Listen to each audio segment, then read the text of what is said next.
എവിടെ കിടന്നുറങ്ങണ താങ്കൾ? അങ്ങനെ പറയാൻ പറ്റില്ല. വൈകുന്നേരം എത്ര അടിച്ചേച്ച് പോകുന്നു അവിടെയായിരിക്കും എന്റെ കിടപ്പ്. ഒരു ദിവസം എത്ര പേർക്ക് അടിക്കും? ഒരു ദിവസം ഒരു 1.5 ലിറ്റർ മേളിൽ അടിക്കാനാണ് ചാൻസ്. അതല്ലേ, പണി കിട്ടണം പോലെ ഇരിക്കും. ജീവിതത്തിൽ ഒരു സുഖമൊന്നും നമുക്ക് വേണ്ട. ഒരു സുഖവും വേണ്ട, പരമാനന്ദ സുഖം ഇത് തന്നെ ധാരാളം. ആശുപത്രി ഉള്ളതുകൊണ്ട് ചോറും കഞ്ഞിയും കിട്ടുന്നു. ഇനി ആശുപത്രി ഇല്ലെങ്കിലും എനിക്ക് ചോറും കഞ്ഞിയും കിട്ടും. അതല്ലേ, പണി എങ്ങനെയൊക്കെ പോണു? പണി അത്യാവശ്യമൊക്കെ പണി കിട്ടുന്നുണ്ട്. പിന്നെ കിട്ടണ കാശ് ഗുണവുമില്ല, മൊത്തം കള്ളടിച്ച് തീരുവ. വിവാഹം കഴിച്ചാൽ കുട്ടികളായിട്ട് ജീവിക്കാൻ ആഗ്രഹമുണ്ടോ? യാതൊരു ആഗ്രഹമില്ല. എന്താ കാരണം?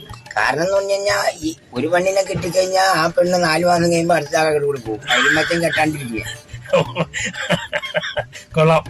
അപ്പൊ ജീവിതം ഇങ്ങനെ പോട്ടെ അല്ലേ? ഇങ്ങനെ പോട്ടെ. ഒരു നമുക്ക് അണ്ടാശരക്കണ്ട, കരം കെട്ടണ്ട, വെള്ളക്കാശരക്കണ്ട, ഒരു കേസും വേണ്ട.